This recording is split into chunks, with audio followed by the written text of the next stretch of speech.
Welcome, welcome, welcome. I would like to welcome you to episode 566 of the Unpopular Podcast. This is the man, the myth, the legend, Jalen Hunter. Here at the Unpopular Podcast, not only asked to agree with me, I'm asking you to hear me out. So we are knee deep in the pre-draft combine time in the NFL.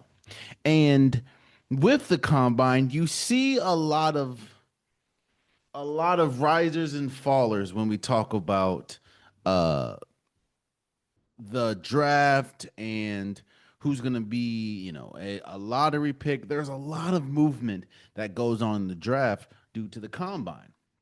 Now, I'm not going to sit here and go on my usual soapbox and rant about how I feel about the combine and how I feel that it gets a little lazy for a lot of people, but we're not going to do that. What I wanted to do was I wanted to give a mock draft of my top 10. I'm not going to do the whole first round. I'm not going to go really past 10. I might go past 10 depending on how we flow, but I wanted to just give my top 10. And I wanted to do that because I think more than ever we've seen a lot of drastic change out of the combine when we talk about this draft order. Not necessarily the teams. Like I'm not gonna go in and talk about this team's gonna trade with that team. You never really know until draft day. But how it's currently constructed, I'm going to discuss who I think should go top 10. And I'll start with number one because that's easy. There's Fernando Mendoza is going number one to the Vegas Raiders. They're setting up the Vegas Raiders essentially to be Fernando Mendoza's team. I know the news came out that they're going to release Geno Smith. There's no, I mean, if you talk about player for player, yeah, cool. But there's no other player better than Fernando Mendoza in the draft. He is the whoa, clear, concise number one pick. He's the best quarterback in the draft. And that's probably the easiest number one that you can pick this year. And to be honest with you, because when I was doing this and when I was listening to other people talk, I wondered, okay, what if they don't go with Fernando Mendoza? Like, what if they go for the overall physical best player, or what happens if they go for the best defensive? Like, what do they do? Seeing as though Vegas is one of those teams that need a lot. I mean, they need to figure out what's going to go on with Max Crosby, but it's looking like more and more he's definitely getting traded. Vegas needs a lot, and because they need a lot, it's one of those, do you go with the best player available at number one or do you go with your most needed position? And with Vegas, their most needed position at this point is quarterback because Geno Smith's not it. I know you have Brock Bowers. I know you have Ashton Genty. That's pretty much all that you have on the offensive side of the ball. They're going to need some help. So Fernando Mendoza is the easiest number one that you can go with, at least this year in the draft. It's not going to be anybody else. I would be shocked if when the draft starts and then you see Vegas on the clock within 5 seconds, I'm sure it's going to say the pick is in. That's just how everyone and their mama knows Fernando Mendoza is going number one. That's just what it is. Then you get to number two. And the Jets is another team that needs a lot of work. I know they traded away Quentin Williams last year. They traded away Sauce Gardner. It definitely didn't work at the quarterback position with Justin Fields. Here's the thing with the Jets, though. Quarterback is always going to be the number one position that you should focus on in the NFL. The issue is this is such a weak quarterback draft, in my opinion. I think the next best quarterback outside of Fernando Mendoza is Ty Simpson. And I would be flabbergasted if, damn, I just threw out. I'll be flabbergasted if they were to take Ty Simpson out of Alabama second overall. one of the biggest stats and one of the most talkative stats or talked about stats, I'm sorry, last year was how inept the the Jets defense was and how they were the only team I think in the league all season that didn't record an interception or didn't record a turnover or something like that. That is piss poor, especially when Aaron Glenn, your coach, is a defensive minded person. I say all that to say they're probably going to go defense at number two. Now you have a bunch of people that you can go with. You can go with David Bailey. You can go with Sonny Styles. You can go with Averill Reese. This might be a reach, and usually you don't. They don't go. It's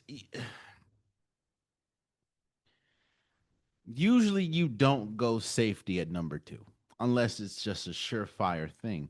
However, because the Jets need so much help even at safety, and the fact that I know they need an edge rusher too, because they just I think they traded Jermaine Johnson. I'm gonna go with the best player on the defensive side of the ball, and I know the combine didn't help him that much, but I think that number two, Caleb Downs, should be drafted number two. I think that barring medical situation, he's the best overall player in this draft. And he has the best upside. I think he's the most NFL ready outside of Fernando Mendoza. And because the Jets need so much, yes, I know they need a pass rush, they need everything, but at this point, you go with the best player at the in the draft at the position or at the on the side of the ball that you're drafting. And I think that Caleb Downs should go number two. Again, I know I'm probably hearing a bunch of people already go into the comments talking about he's a safety. You don't draft a safety at number two. Okay. I understand. I think they're gonna go. I think you should draft Caleb Downs because all season he's been touted as arguably the second best player in college football. I don't know why he wouldn't go number two. So I think the Jets should draft or will draft Caleb Downs number two. Number three, you have the Arizona Cardinals. And it's been I know that there's a lot. Again, it goes back. There's a lot of transition at the quarterback position, seeing as though Kyler Murray just got or it gets released. And again, it would be high for me. I think that Ty Simpson going third is high, even if you want to go with a different quarterback, someone like oh man, why am I blanking on his name from Miami? That would be it, there is not a good enough quarterback outside of Fernando Mendoza that should be drafted in the top 10, in my opinion. I know Arizona needs a quarterback, but there's none really top 10 worthy, in my opinion, outside of Fernando Mendoza, who's going number one. So, because of that, Arizona did struggle towards the back end of the season with the defense. I know you have Trey McBride. I know that you have Marvin Harrison Jr. on the offensive side of the ball. You're going to see what happens with James Conner if he gets released or not. They do need some help on the defensive side of the ball, and I think here they're going to go with Averill Reese out of Ohio State. I think Ohio State is going. There's always usually a team that when you look, majority of their team gets drafted. I think Ohio State is going to be that this year. Again, I don't know if you remember, but this is the second straight Ohio State player that I can think is drafted, and Averill Reese. While I don't think he's the best necessary linebacker, I do think that the combine did help him. I'm not going to say dramatically, but it did help him. Um, in Arizona, kind of like the Jets, just not in a worse. It's just not as bad.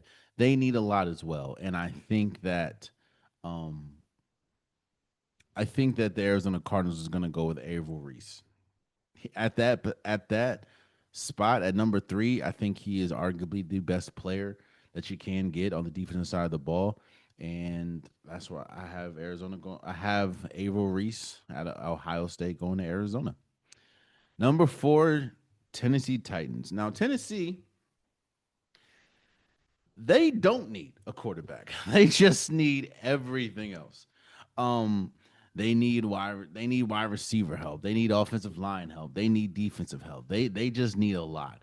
So when you look at teams like that, that's when I go, okay, we are going to go for the best available player. And here I know Simmons, he's getting older. Uh you want somebody that can do a lot. And I think you're gonna go defense on this point because I feel like when you look at the free agents that's available, there's a lot there's some good players that you can get if you're Tennessee at the wide receiver. Like you can go for Wendell Robinson. You can see if you want to pair AJ Brown back up with trade. There's some wide receivers. I mean, Mike Evans possibly is available. Alec Burke, or Alec Pierce. I don't think they're gonna go wide receiver, especially at the fourth overall pick. I think you're gonna go with the best available player, probably on the defensive side of the ball, because I also don't think that the offensive line was too much of a problem. It was just they didn't have the wide receivers that they had, just wasn't it. Um, but Tennessee, I think they're gonna go with the best player. And in my opinion, at number four, I think they're going to go with David Bailey. David Bailey out of Texas Tech, the edge rusher, brother. That's look.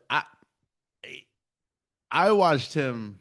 I only watched like maybe two or three Texas Tech games, one of which being against Oregon, and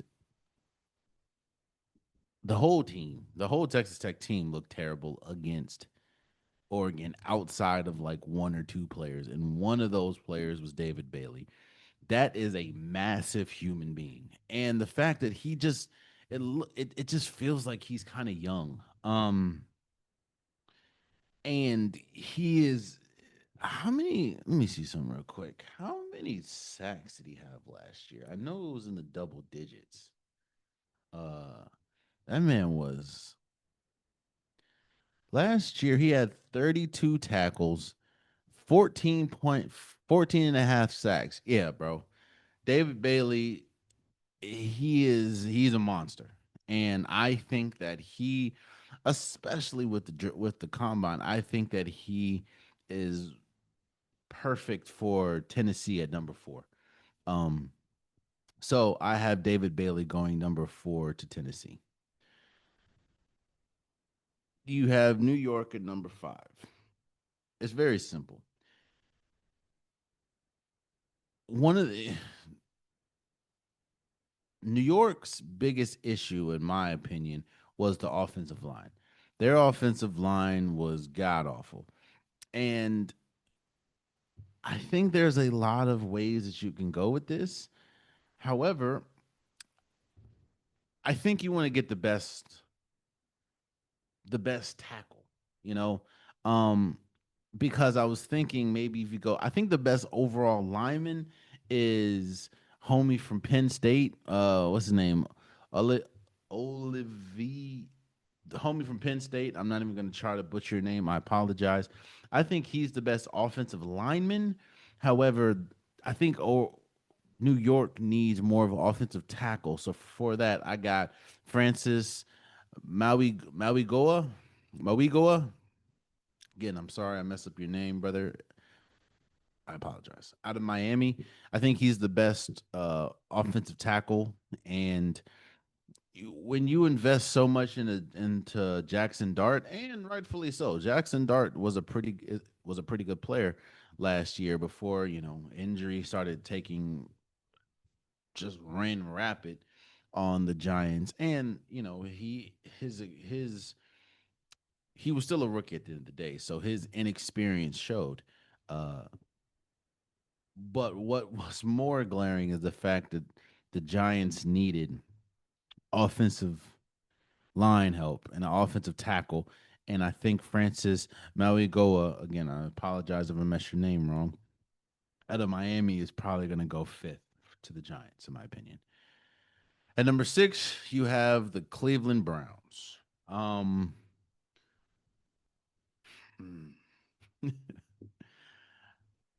I know one position that you do not have to worry about is the end. Like you don't got to worry about the defense like that. Their defense has usually been good, especially when you have someone as good and historically good as Miles Garrett. You don't really have to worry about that. Um, my thing is though, what happened? So, do you go offensive line? Do you go wide receiver help? Um, what do you do? Because here's my thinking. There's going to be a quarterback battle between Deshaun Watson and Shadur Sanders. And I'm looking at the weapons that they have, but then I think what's hurting the wide receivers in this draft is there are some big names that are available at the wide receiver position at the free agency, which is kind of why I said the Titans probably aren't going to go wide receiver. And while there are some really good wide receivers, I actually have a wide receiver going in the top 10. I don't know if they're good enough to be considered going this high. Um, so I think they're gonna go with offense, and that's when I think they're gonna go with. Oh God, I know I butchered his name, bro, but homie from Penn State, O- Olavi Olai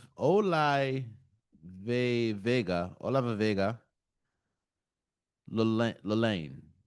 Loane, I know I butchered your name, bro, and I apologize dearly. But I think he's the best offensive lineman in the draft. Uh, I know he's a guard, but I think that or offensive guard. I think that's who they're gonna go with. I'm just gonna refer to him as homie from Penn State. He is pro. I would go if I'm the tight. If I am the Cleveland Browns, Jesus loves you. I want to make sure that the offensive line is set. So I'm going to go with homie from Penn State at number six.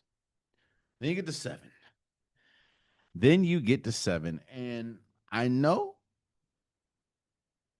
I talked about this on my 5 ways to save or to turn the commander season around. Number five to me, or number seven, I'm sorry. Washington Commanders, we need help defensively. We need a defensive person. And I said that if either Dan Bailey or David Bailey, I'm sorry, or Sonny Styles was available, you take them at seven, like without hesitation. Mm. Then I remembered, well, then you also have Ruben Bain. Ruben Bain is a monster out of Miami, and we do need a edge rusher. Mm. He did have 9 sacks on the season. Um, so I'm gonna. Washington does need linebacker help. He did have 46 solo tackles. They didn't really play him at that. I'm gonna go with Sonny Styles. I think Sonny Styles is the best overall player at the defensive position at this point in my mock draft. I think Ruben Payne Jr. is an incredible player, but I just feel to get a player that a lot of people have go in the top five and Sonny Styles, if he is still available at seven, I'm gonna go with Sonny Styles. I think he was a standout, which is also for people taking count, is the third um Ohio State player that I've drafted in the top 7 at this point. Sonny Styles, he the combine helped him too. I'm gonna go with Sonny Styles. Sonny Styles was incredible, and Washington needs just a overhaul of help on the defensive side of the ball. And I know he's a linebacker, and we do need an edge rusher, which is why Ruben Bain was a big consideration. But I'm gonna go with the better player, in my opinion, which is Sonny Styles. So that's who I have Washington picking at 7. At 8, the Saints. Now, I've heard so many people talk about this. And this is one of those things where you hear so many people talk about it. I think it would be there. I don't foresee the Saints going anywhere else but Cordell Tate, another Ohio State player at 8. Like I would with Cam Jordan essentially getting released, I would assume. You know what? Hmm. Here's my thinking with Cam Jordan getting released. You do need a solid. I know you have Chase Young, who kind of came on towards the end of the season. I'm going to do audible. I'm going to say that Ruben Bain gets drafted to the Saints. I know I'm hearing a lot of people talk about Carnell Tate going there, but I just feel the be- the Saints. Well, yes, they do need some because Chris Olave, he's coming in and out with injury, and he's pretty much the only wide receiver I can really think of on that team. Seeing as though Rashid Shaheed was traded, and I know they're restructuring Alvin Kamara's deal, so I don't know. But Cam Jordan getting released, I think you're gonna. I think they should go Ruben Bain. You need to shore up that defense, and it's an older team, so yeah, I think Ruben Bain would be great for the Saints at 8. At 9, you have the Kansas City Chiefs. Now, I will say this: this changes because I did see a article and I did see some reports saying that Kansas City is going almost all in to try to get Kenneth Walker the third. I think if they get Kenneth Walker the third, this changes a lot about who they pick up at 9. But as currently constructed, it's I think that they go with Jeremiah Love. Jeremiah Love, they desperately, especially with Isaiah Pacheco probably not going to return. They desperately need a running back. Now, hmm, I also understand that they do need some offensive line help. Uh, actually, you know what?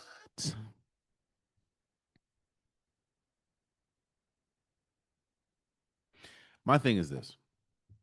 I think it's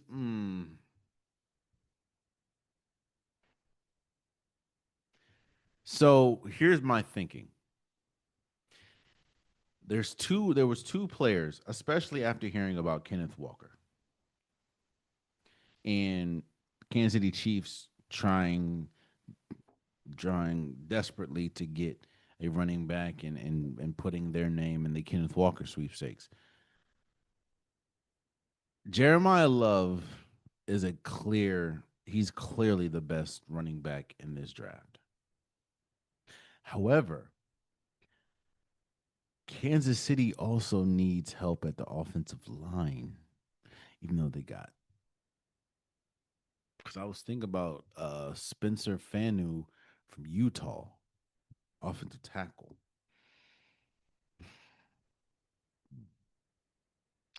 I'm gonna go. I'm gonna go with Jeremiah Love. I think with we don't know what's gonna happen right now with Travis Kelsey. You want a surefire, dependable running back. I'm gonna go with Jeremiah Love, and the only reason why I just said something about Travis Kelsey because he's kind of been the safety blanket for Patrick Mahomes and this Chiefs defense or Chiefs offense, with him possibly being there, possibly not being there, and Patrick Mahomes coming off of ACL tear, it's you want to run the ball as much as possible, and I think that Jeremiah Love is the running back to get that done for you. So, at 9, I have Kansas City Chiefs going with Jeremiah Love, and at 10, Cincinnati Bengals. Um, I think you got to look and see. All right, who is the best available defensive player? Because that has just been their issue. I know offensive line's kind of been an issue as well, but their best defensive player, you go for him. Like, I don't care who it is. I'm gonna go with Mansur Delaney. Delane, I'm sorry, Mansur Delane out of LSU. That's yeah. There's nobody else. You got to go defense. You got to go defense. I wouldn't be upset if they went offensive line. And that is when you can go with someone like Spencer Fanu from Utah, but no, you got to go defense. Their defense has been poor for the last what 3 4 years now, and I think Mansoor Delane is probably the best available at 10. Um, so I think that's probably who you go with. You know, so that's my top 10. I do think that there is possibility for. I mean, I know the medical thing is scary when we talk about Caleb Downs. Uh, but yeah, I think you know I think that Caleb Downs is overall the could possibly be the overall best player of this draft. It's just how will the medical thing, you know, shape up. But and then, outside of that, again, I'm not going, very interested to see what happens with Baltimore. They definitely need some offensive help or offensive line help. Shout out to I think they have I know a couple people have Kenyon Sadiq, who is Oregon. They have him going high as arguably the best tight end. Yeah, man. Oh, and on top of the fact that the Jets, they're also drafting 16th. So, like, yeah, you want to get the best available player because I feel like if you go for an offensive player, there's really good offensive players that's still going to be available at 16. Like you're still possibly going to have Cornell Tate. You still possibly have Kenyon Steek. You still possibly have Jordan Tyson. Um, yeah, I think this is a really good draft, man. At least for certain positions, and that's who I think is going to be in my top 10. So we will see. When is the draft? The draft is dang. NFL draft. NFL draft is April 23rd. So damn, we have well over a month. And I'm sure that, free agency is going to play a huge part in all this and everything. But that's currently who my top 10 in the draft. So we'll see. Speaking of we'll see, let's move forward.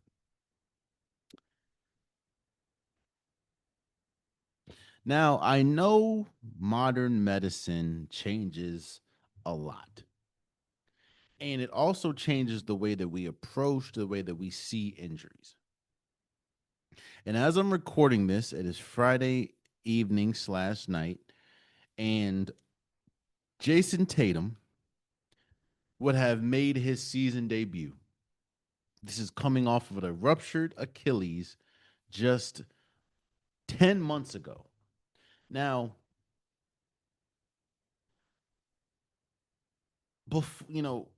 before There wasn't a worse injury to a basketball player than a ruptured Achilles. Ruptured Achilles took people out for a year at minimum. We've seen players ruptured Achilles and be out 2 years, 2.5 years.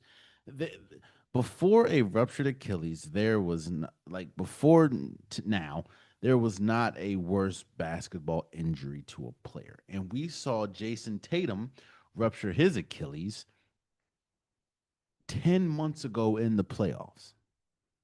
And as we're speaking now, it was confirmed that Jayson Tatum will, and when you're hearing this, has come back to the Boston Celtics. And obviously, look, I don't want anyone, I may not be a fan of a team, I may not be a fan of a player, but my fandom, my love or disdain for a team doesn't affect how I feel about a person. Like, because I don't know any of these people personally. Like, I absolutely hate the Dallas Cowboys. I don't dislike anybody personally because I don't know, I don't know these people personally. I saw that to say I am always cautious when I hear about stuff like this. When I hear about a player that is well, well ahead of schedule coming back to play, because the thing that always I always look at players like Tyrese Halliburton. I always look at players like Kevin Durant, players that did get hurt and may not have had a serious injury, and they felt like they could rush back and play, and then that turns into something catastrophic. Now, Jayson Tatum had a catastrophic injury, and coming back 10 months later is crazy to me. I don't want to obviously I'm not a fan of the Boston Celtics, but I don't want to see a player. I would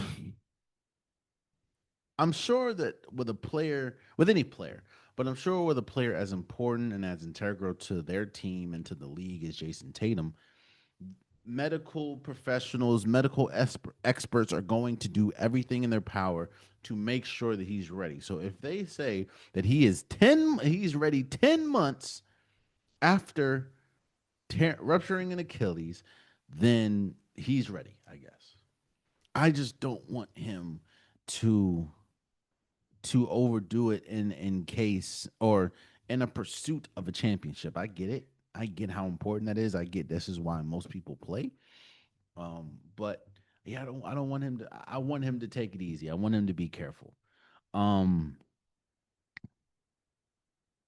I I don't, you know, I don't want this to turn into something even more catastrophic. You know what I mean?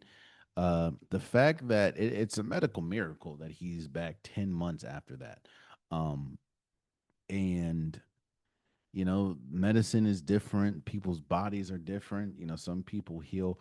I remember vividly Adrian Peterson came back, like, I think 10 months from a torn ACL or broken leg or something like that, and won the MVP. Uh, what's his name? T.O. played in the Super Bowl with a broken leg. So, the body is crazy. The body is different. Um, and again, I'm sure Jayson Tatum's not going to do any unnecessary risks. I'm sure the Boston Celtics, with a player like Jayson Tatum, isn't going to make any unnecessary risks. So, I just hope that he's all right, and I hope that he's actually ready. Again, as I'm recording this, Jayson Tatum is about to actually suit up. So, I pray I pray that he is healthy, which then brings me to the second part of this. I can honestly say that I was wrong about not only Jaylen Brown, but the Boston Celtics. I thought that with Jayson Tatum being out, the Celtics would plummet. Not necessarily because Jalen Brown isn't good, but I didn't think Jalen Brown was good enough. Well, I thought Jalen Brown was good enough to be a number one option. I just thought a team that had Jalen Brown as a number one option is not a championship caliber team. That's what I thought. Now, I still could be right on that, but I do owe Jalen Brown an apology because the Boston Celtics, if I'm not mistaken, as we speak, is second or third. They are. Well, I clicked on this joint twice. Jesus loves you. They are second in the East with 41 and 21, and they look like a damn good team. Jalen Brown has been hooping. I think that I know that I don't know why, but when we talk about MVPs, a lot of people don't put his name in the category or in the conversation. But I think that he's had just as good, if not better, seasons than someone like Shea Gilgeous Alexander, seeing as though Shea Gilgeous was hurt. Someone like Nikola Jokic. I'm not saying that he's better than them. Let's not get that confused. I'm not saying that Jalen Brown is better than a Jokic or a Shea Gilgeous Alexander, but I'm thinking, or I'm looking at just the singular season. Jalen Brown has had an incredible season, and with Jayson Tatum coming back, see, one or two things can happen. It can either A, derail the chemistry that this team has built throughout the season, because it's not like we're not adding a role player. We're not adding a plug and play player. We're adding a nucleus, a sun to a planet. We're adding the best player on the team to the team, and the whole team changes. The whole rotation changes. The team dynamic changes. Even though the goal is still championship, just the way the team plays now, everyone's role gets pushed down, meaning if you were a number one option, now you're the number two option now number three. And I know that doesn't seem major, I know that doesn't seem like a lot, but that is actually huge. When you have been a number one option, you've gotten 25, 26 shots a game. You've gotten, you're the one that takes a shot at the end of the game. You're the one that brings the ball up and dictates the offense. When you're the number one option, to now have to go to number two and defer to somebody that is viewed as more important or better than you, that's tough. So, and then go from two to three, three to four. Everyone's job gets pushed down. Um, and then on top of that, Jayson Tatum, I don't obviously you had practice, but he's never played with someone like Nikola Vucevic, so he doesn't know his tendencies on a basketball court. This can change the the dynamic of the entire Celtics. Could be for the good, could be for the bad. Because on the flip side, you're bringing your best player back. And it's not like a completely new team. Yes, there are players that are gone that aren't here. Like last time Jayson Tatum played, uh, Drew Holiday was on this team. Kristaps Porzingis was on this team. That's obviously changed, and there's new players, but the nucleus is the core at this point is still sort of fresh. Jayson Tatum, Jalen Brown, Derek White, Patrick or Peyton Pritchard. They're still, you know, they're still them. So and those are the most important people outside of Nikola Vucevic. I think that it can go one or two ways, and you can just add Jayson Tatum, and everyone resumes the role that they have, or that they've had before Jayson Tatum got hurt, and everything is everything, or he can, and it's no really offense to him. It's just how it is. Egos play a huge part in the sport. It it could derail the chemistry, not the chemistry, the momentum that this team has had. Now, in conclusion to this Jayson Tatum topic, if the latter happens, if Jayson Tatum comes in and everything is copacetic, everyone is fine with resuming their previous roles. If Jayson Tatum comes back and obviously is going to take some rust, but you have about 20 to 24 games left until the playoffs hit. If actually you got about 20, 21 games left. If everything is smooth, if the transition is good, if the transition is seamless, the Boston Celtics, in my opinion, is the team to to beat in the East. I know right now the Detroit Pistons is the number one team in the East. I know there's still a lot of people questioning how good the New York Knicks are with Karl Anthony Towns and Jalen Brown. Oh, I'm sorry, Jalen Brunson. If Jason Tatum comes back and everything works out the way it's supposed to, not only are the Boston Celtics the team to beat in the East, I think that they're good enough to win a championship. I mean, we just saw them win a championship a year before, and the way that this team is playing, and you add on so, essentially a top 10 player in the league, yeah, that changes a lot. Um, and that's no offense to the Boston, or that's no offense to the Knicks. It's no offense to the Cleveland Cavaliers. It's no offense to the Detroit Pistons, that's currently number one in the East. But you're adding a player that would be definitively the best player on your team. No offense to Cade Cunningham. No offense to Donovan Mitchell. No offense to Jalen Brunson. Jason Tatum, fully healthy, is the best player on all of those teams. And this changes a lot. If you get to the playoffs and he is 80, 90% close to where he was, and Boston is still playing the way they're playing, yeah, the Celtics are probably going to represent the East in the finals. That's just how important, that's how good he is. That's how good he can be. And this is what happens when you bring your number one player back into the fold. Um, so we'll see. I again, if the medical professionals are saying that he's ready and he's available, then who am I to say you're not?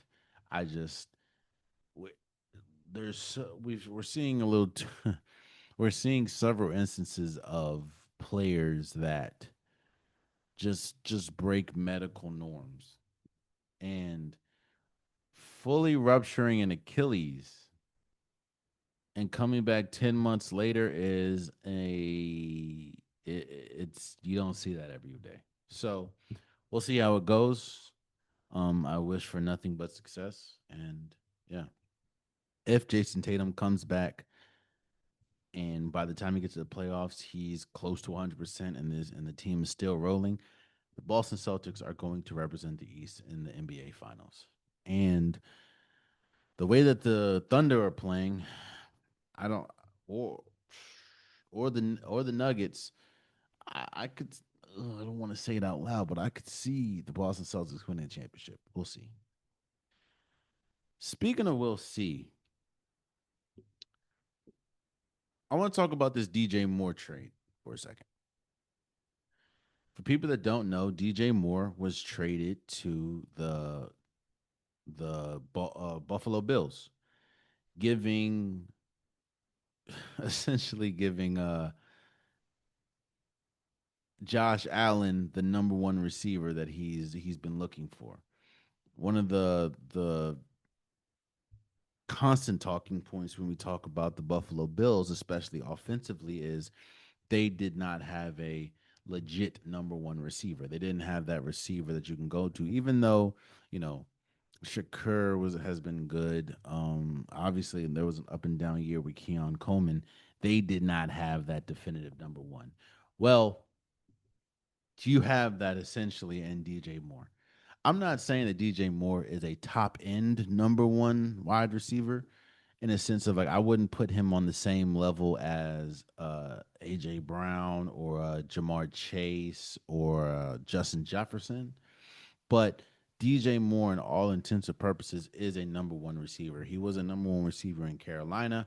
He was a number one receiver in Chicago, and now he's going to be a number one receiver in Buffalo. This is also in addition to a offense that has arguably one of, if not the best offensive lines in football, protecting arguably the best quarterback in the league, one of the best at least. And again, you're pairing him on an offense that has Keon Coleman, that has Shakur, that has James Cook, who was the rushing leader a year last season. I think that this DJ Moore makes the Buffalo Bills just that much more formidable and that much more of a threat to essentially win the championship or make it to the Super Bowl next year. Because it gives Josh Allen a safety blanket that he essentially hasn't had since Stephon Diggs. Because Stephon Diggs, in all intents and purposes, was a number one receiver when he was a Buffalo Bill. But here's my thing. And here's where I don't want to be that guy, but I'm gonna have to be that guy. This doesn't. I don't think that this brings them close. I don't think this makes them a definitive championship caliber team. Or I'll say it like this because I feel like if you have someone like Josh Allen, then you're definitely a championship caliber team. I don't think this gets them any closer to a championship because their biggest issue wasn't offense. Yeah, some of the decision making you would scratch your head at when you look at Josh Allen, like, bro, what are you doing? I understand that completely. But no, their biggest issue was defensively. Defensively, they couldn't really stop. They had a very old defense and they weren't really able to stop anybody. So now when you look, it's like, all right, um, yeah, you got DJ Moore, and I'm not crapping on the move. I think it was a great move for the Celt or for the Bills to make. I think it definitely shores up. We need to see what the Bills do, not just in the draft, but we need to see what they do. See what they do in free agency because they need to get better on the defense. They need to get better and younger on the defensive side of the ball. And as great, hell, you had the rushing leader last year and Josh Allen playing at a great level, even though he did have a bunch of turnovers against the Broncos in the last game of the season. But I mean, I do think it's a good trade. I do think it's a good move. Uh, DJ Moore is that number because it checks off a box. It one thing that we've been talking about, like I said, with the Buffalo Bills is when are you gonna give Josh Allen number one receiver? And you got that with DJ Moore. I do think that shout out to the Maryland product. I do think that there's a lot of times where DJ Moore might kind of fade away. I'm like, hold up, bro. Or he might disappear in some instances, but no, like DJ Moore is really good. And I uh I think that this helps them offensively. It's something to be said when you have, we talk about safety blankets a lot. I just talked about Travis Kelsey being Patrick Mahomes' safety blanket for majority of his career. I think at this point, uh, Mark Andrews has been the safety blanket for Lamar Jackson for a good little minute. Um, I don't know if Josh Allen has really had that safety blanket. It seems like his safety blankets are the tight ends, the Dalton Kincaids and the Dawson Knox. Yeah, but they don't. He doesn't really have that at the wide receiver position. I kind of feel the same with Lamar Jackson. As good as Zay Flowers is, he's not. I feel like he's a number one on the Ravens because he's on the Ravens. It's not, and that's no offense to him. Obviously, he's a multiple time Pro Bowler. I just think that if he, like if I think there's a difference between Zay Flowers, and this is why the Baltimore Ravens. I don't know. I know that they said they made a bid. This is why they went and made a bid for AJ Brown. AJ Brown is a definitive number one receiver compared to Zay Flowers. And again, there's no offense to Zay Flowers. He's not. We're talking about safety blankets, and we're talking about when your safety blanket on your team is a wide receiver at the quarterback position, it just makes that much better. Like it's no question that Joe Burrow's safety blanket is Jamar Chase. Whoever the hell's the quarterback for the Minnesota Vikings is going to be right now is JJ McCarthy. His safety blanket should be Justin Jefferson. They're the two best wide receivers in the league. Um, Matthew Stafford's safety blanket was Puka Nakua. There's a reason for that.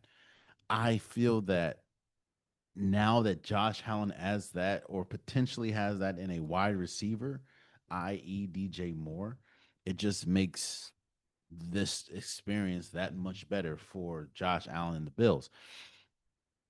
I just feel that while they've taken a step towards Super Bowl contender, Super Bowl status, they've taken a it's not as grand of a step as you would hope, especially when you see their defense. Again, their defense struggled last year. They had one of the worst, in fact, not just last year, they've had one of the worst, especially rushing defenses for the last maybe 2 or 3 years now. They've been bottom five in defense, or at least rushing defense for a good minute. And I remember that because I was wondering why the hell the Ravens didn't run the ball against them because they just can't really stop the run like that. They struggled with stopping the run last year as well. Again, I think that getting DJ Moore helps, but I don't know. Again, it's a step. It's a step in the direction of a championship. It's not as big of a step when you have the defense, especially the rushing defense, playing how they play. I would have made the move too. Let's talk about Chicago for a second, bro. You essentially traded DJ Moore, who is your best wide receiver. I understand that you like Romeo. Um, is it? It's not Dobbs. It's Romeo. I forgot his name. I forgot his name. In fact, I can just go to it right now. Uh, Roma Dunze. I understand that you like Roma Dunze. I'm not here taking away from that. But you trade your best receiver for essentially like a second round pick. I mean, I understand that. I do understand that the NFL does value. They do value draft picks more than someone like the NBA. So I guess, but like, I just feel like when you look at what someone like Quentin Williams got, when you look at what someone like DJ or not AJ Brown got for for being traded, I just feel you could have got better. That's just me. Um, and on top of that, I guess the biggest issue for the Bears. So I'm talking myself through the thinking. The Bears' biggest issue wasn't necessarily offense. Their offense was really good with Caleb Williams and Roma Dunze and Colson Loveland and Cole Komet. Yeah, the DeAndre Swift. Their defense, I mean, their offense is pretty good. The defense that was pretty bad. I know that the numbers say, "Oh no, they were one of the best." No, they were not. They were one of the best scoring defenses, but outside of that, they nah. Let's not get that confused. Yeah, I'm gonna say it's a win. It's a win lose sort of. I would hope that the Chicago Bears would get more from a number one receiver, and now again the Bills get that number one receiver that they've so desperately wanted and needed for Josh Allen. So we'll see how it goes. I think the Bears are definitely going to focus on in this draft. They're going to focus on defense and they're going to focus on shoring up, get maybe pass rush probably. So we'll see. Lastly, before we go, you know, sometimes the one of the reasons why it is such a dangerous game to marry yourself to a sports team, a sports player, a sports figure is because things change daily, yearly, weekly, and injuries play a huge part in sports. Trades and transactions play a huge part in sports. 1 minute, your favorite player can be on one team, and the next minute he can be in another. That's just how sports is. And it can be gut wrenching at times being a fan of a team, a player, because again, things that are legit out of a fan's control can happen and change the entire experience or the entire season for a team. Now, I've talked about this before, but I'll say it briefly again. We all have that favorite team. What I mean by that is we all have that team that is above the rest. You know, we all have that team that you're a diehard something fan. For a lot of people, it's football. You can be a Chicago Bears fan. You can be a diehard Chicago Bears fan, but you can be a fan of the Chicago Bulls if you're from Chicago. I don't know. Just pick that. For me, I am a huge fan of the Washington Commanders. I'm a huge fan of most Washington's all pretty much Washington sports. Washington Commanders, Wizards, Capitals, Nationals. However, my favorite team, like my diehard team is North Carolina Tar Heels. My dad's side of the family is from North Carolina, and you know, I am a huge fan of basketball is my favorite sport, and I'm just a huge fan of North Carolina Tar Heels. Uh, I do support Maryland Terrapins, but because that's obviously where I'm from, I grew up probably 45 minutes from campus. But North Carolina is my team. Now, yes, for people that are remembering, shout out to your memory. I was very vocal in saying that last episode, or I was very vocal last episode saying that as much as I love my team, as much as I enjoy watching North Carolina, as good as they are, shout out to Seth Trimble, shout out to this team. I did not think that they were a championship caliber team because I didn't really give a reason but because I didn't know about the health status of Caleb Wilson, who at the time I think broke his hand or something, but he was in the process of coming back. I feel Caleb Wilson, for people that don't know, is a player that is probably going to go in the top 3 or 4 in this year's draft. This isn't one of those. Oh man, why am I drawing a blank? the quarterback for Oregon. This isn't one of those situations where you're the number two overall projected pick and you come back to school. I don't foresee that with Caleb Wilson. He could, he definitely could. In the world of NIL and everything, it definitely changes the way these athletes view the draft, the league, and all that. But I don't know if, especially in basketball land, I don't know if there is an NIL that can pay a player more than being a top three draft pick in the NBA draft. And that is what Caleb Wilson is projected to be. I say all that to say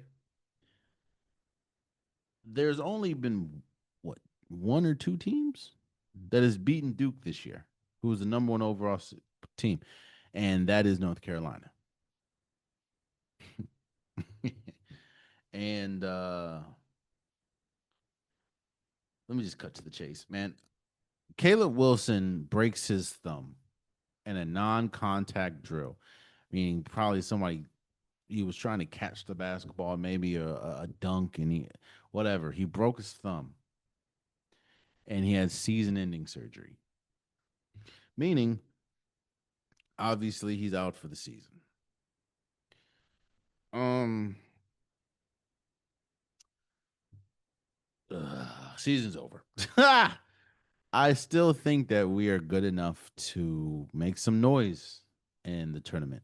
I think that we're good enough to make it maybe to the Sweet 16, maybe to the Elite Eight with the current team. But if national championship aspirations, Final Four aspirations, when you see what that other team in North Carolina does, when you see what Michigan is doing, when you see what UConn got going on, when you see what Houston has going on, it's tough when you don't have your best player playing to have much faith in the process.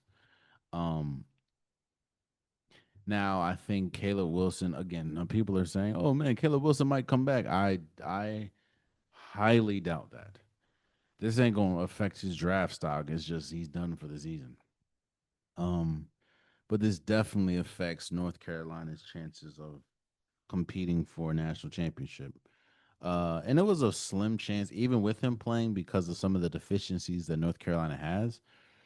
But yeah, that that is a major blow to the championship caliber or championship status of North Carolina. I hope for a speedy recovery. Again, I don't think this is going to affect his draft stock at all. Being 6'10, Paul is that lanky, that good on the defensive side of the ball, that transition, like his transition game and how bouncy he is. Yeah, no, it's not going to affect his draft stock at all.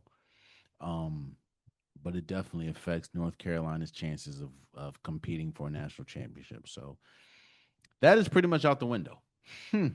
And again, shout out to Seth Trimble, who's had an incredible career at North Carolina. I know he's a senior. Shout out to Dixon, uh, the rookie. It's yeah, man. Again, we're good enough to make it to the Elite Eight without Caleb Wilson.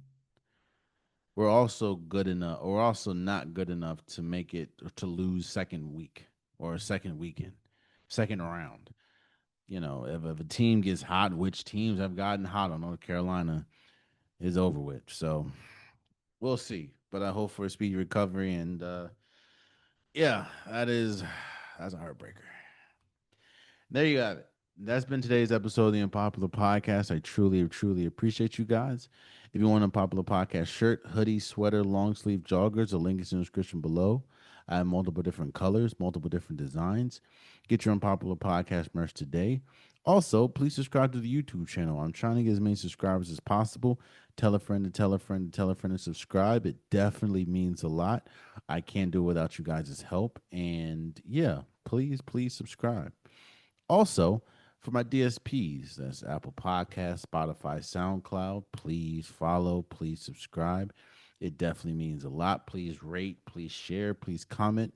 I'm trying to grow the podcast unilaterally, and I cannot do it without you guys' help. So please, please, please do all the 9 yard, follow and let's get the engagement up. I appreciate all you guys. Also, for my socials, TikTok, Facebook, Instagram. I please follow, please share, please comment.